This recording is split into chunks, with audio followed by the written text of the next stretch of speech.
क्या आप जानते हैं कि आखिर अश्वमेध यज्ञ क्या था? अभी तक किसने किया है ये यज्ञ और क्या थी इसकी खासियत? आज के इस खास वीडियो में हम यही जानेंगे। आप देख रहे हैं द भक्ति। अगर अभी तक आपने हमारे चैनल को सब्सक्राइब नहीं किया तो देर किस बात की, चैनल को अवश्य सब्सक्राइब करें और बेल आइकन जरूर दबाएं ताकि ऐसी ही खास लेटेस्ट अपडेटेड वीडियोस आपको जानने और सुनने को मिलती रहे। आदिकाल से ही हिंदू धर्म में यज्ञ होते आए हैं। भारतवर्ष में यज्ञ करने के पीछे अलग अलग कारण भी हैं। इन्हीं यज्ञों में से एक है अश्वमेध यज्ञ। कुछ विद्वान इस यज्ञ को राजनैतिक तथा कुछ इसे आध्यात्मिक प्रयोग मानते हैं। वैदिक रीति रिवाजों से किया गया ये यज्ञ ही सफल माना जाता है। अश्वमेध यज्ञ पहले भी हुआ है, लेकिन इस यज्ञ के बारे में रामायण और महाभारत में भी उल्लेख मिलता है। अश्वमेध यज्ञ बहुत ही प्रख्यात यज्ञ है, जिसे पूरा होने में 1 साल का समय लगता था। इसी बीच नगर में अलग अलग तरह के सांस्कृतिक कार्यक्रम होते रहते थे। किसी शक्तिशाली राजा द्वारा ही अश्वमेध यज्ञ किया जाता था। अश्वमेध यज्ञ का प्रारंभ बसंत ऋतु और ग्रीष्म ऋतु में होता था। पुरोहित और ऋषि आकर इस यज्ञ को करते थे।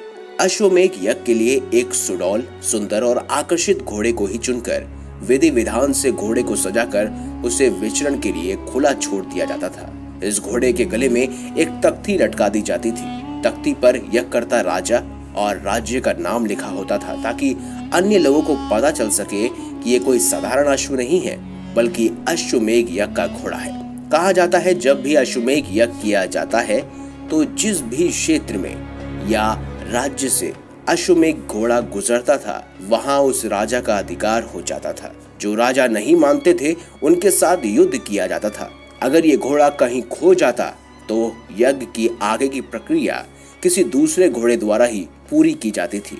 बहुत कम लोगों को ये ज्ञात होगा कि अश्वमेध यज्ञ किस किस शासक ने किया था। ये यज्ञ वही कर पाता था जो बलशाली होता था। हर राजा अश्वमेध यज्ञ नहीं कर पाता था। रामायण और महाभारत में अश्वमेध यज्ञ के बारे में जिक्र हुआ है।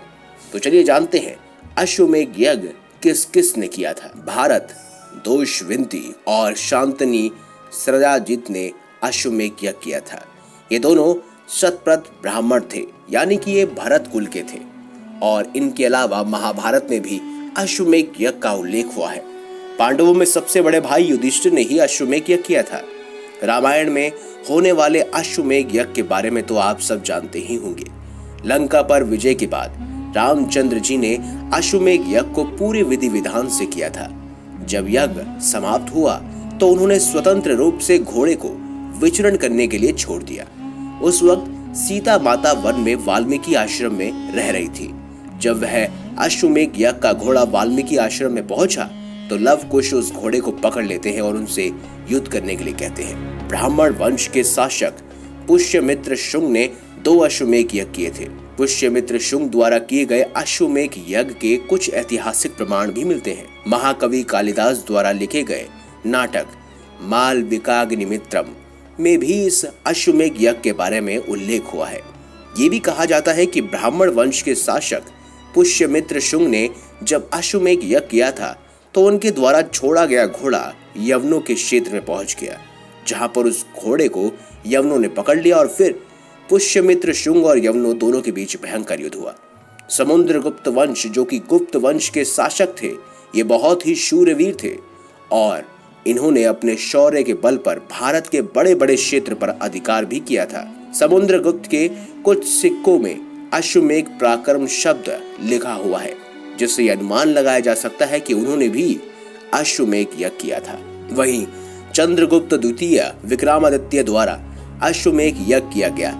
इसका अनुमान काशी के निकट से प्राप्त हुए घोड़े की मूर्ति से लगाया जा सकता है। इस घोड़े को सजाया हुआ था जैसे अश्वमेध यज्ञ के घोड़े को सजाया जाता है और उस घोड़े की मूर्ति पर चंद्रगुमा लिखा हुआ था, जिसे इतिहासकार ये अनुमान लगाते हैं कि उन्होंने भी अश्वमेध यज्ञ किया था। तो दोस्तों, ये थे अश्वमेध यज्ञ की कहानी। अगर आपको हमारी ये खास जानकारी, ये वीडियो अच्छी लगी हो तो इस वीडियो को लाइक करें, हमारे चैनल को सब्सक्राइब करें और ज्यादा से ज्यादा शेयर भी करें। मिलेंगे अगली बार एक नई खास वीडियो के साथ। तब तक के लिए देखते रहिए द भक्ति, क्योंकि इसी में है असली शक्ति।